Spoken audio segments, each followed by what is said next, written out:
Derailing Depression. Feurer is uncovering why some teenagers are more vulnerable to stress than others. By Daniela Danilova. As a freshman at UNC Chapel Hill, Feurer wanted nothing more than to be a children's clinical psychologist. From diploma to private practice, she imagined her professional journey as a series of milestones, each one bringing her ever closer to the dream. All she had to do was take one step at a time, among them, gaining experience as a student researcher. Determined to see her plans through, Feurer joined Mitch Prinstein and his team at the Peer Relations Lab. There, she worked on a project examining how adolescents' risk for depression was shaped by how they perceived stress in their relationships. What began as a prerequisite to clinical practice quickly took on a much greater meaning. Although Feurer still envisioned that future, it was the first time she could see herself as a scientist too. Several years and one PhD later, that early curiosity about how teens experience stress has evolved into a full research agenda. Now a Carolina professor and member of the Children and Adolescent Anxiety and Mood Disorder Program, CHAMP, Feurer studies the stressful origins of one of the most common psychiatric disorders among teenage girls worldwide, depression. Stress as a catalyst. After defending her PhD dissertation, Feurer took a fellowship in neural imaging methods at the University of Illinois, Chicago, where she would be granted her first faculty role, after receiving an award from the National Institute of Mental Health to launch a large independent project. She considered where she wanted to build a long-term research career. After scouring departments across the country that excelled in adolescent-focused research, CHAMP stood out as a frontrunner. I was looking for a place where I wouldn't be siloed and doing things on my own, but would have colleagues to collaborate with, she recalls. A place where I could create among a strong community. As Feurer's academic career took shape, she continued working directly with teens as a therapist. It was in those sessions that she began to notice a troubling trend. Children entering adolescence tend to show relatively low rates of clinical depression, but by the late teen years, those rates nearly double. This is especially true for girls, about a third of whom experience a depressive episode by age 18.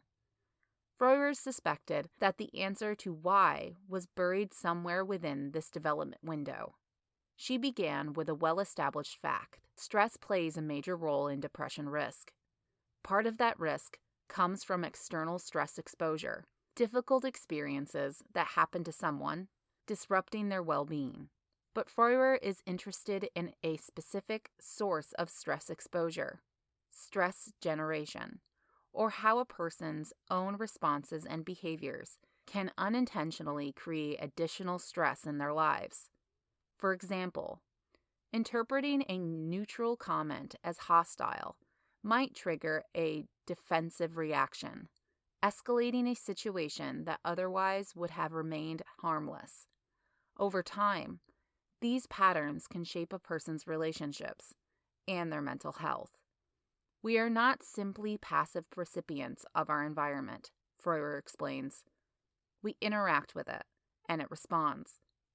Individuals who have depression are more likely to endure higher levels of stress, and some of it comes from stressors they may have had some role in shaping.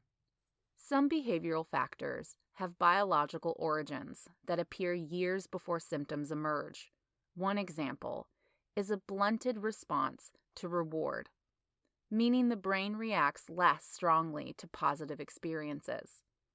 Kids who show this pattern, especially those with a parent who has depression, are more likely to develop depression later, even before any other outward signs appear. As potential indicators of risk, these biological signals, or biomarkers, are central to Feurer's work.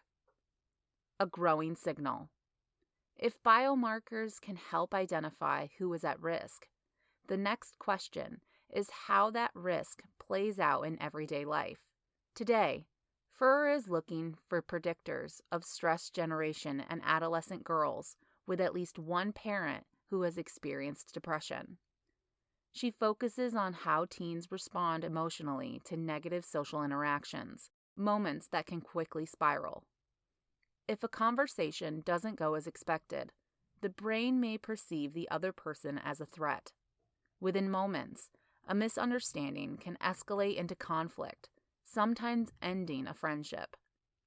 A teen sends a text to a friend and gets a one-word reply, "Okay." To her, the brevity and the period feel cold, even irritated. She fires back, "If you're mad, just say it."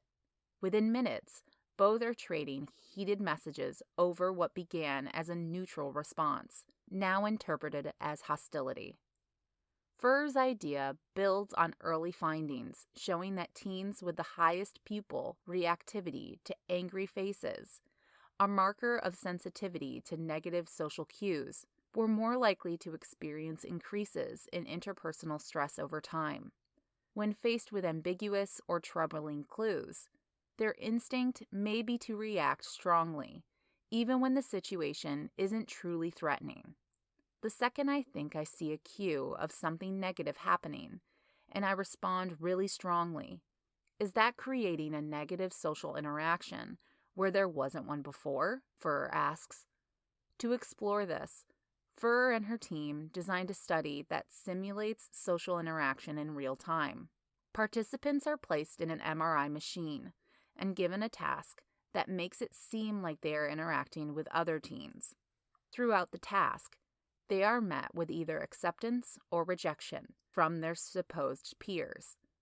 Using a technique known as functional MRI, Feurer takes a snapshot of the brain's activity at this key instant, recording the neural circuits that may be activated as each subject responds to their virtual friends. Afterwards, the teens are given a chance to reflect on how they felt during the interaction and to share any similar encounters they may have had to deal with in their daily lives.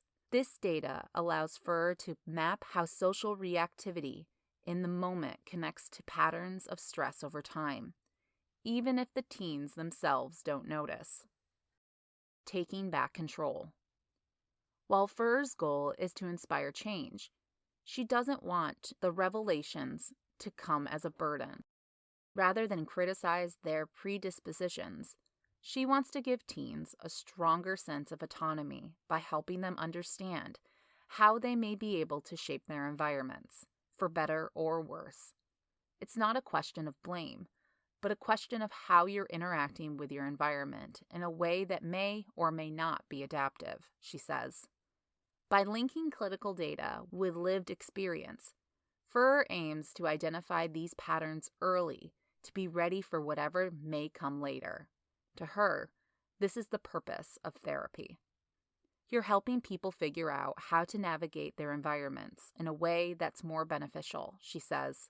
Sometimes, that means learning how to respond to conflict in a way that is emotionally healthy and doesn't make a situation worse. For some teens, a supportive intervention might involve learning behavioral strategies that help them reframe negative social cues and assess the situation before responding in a defensive way.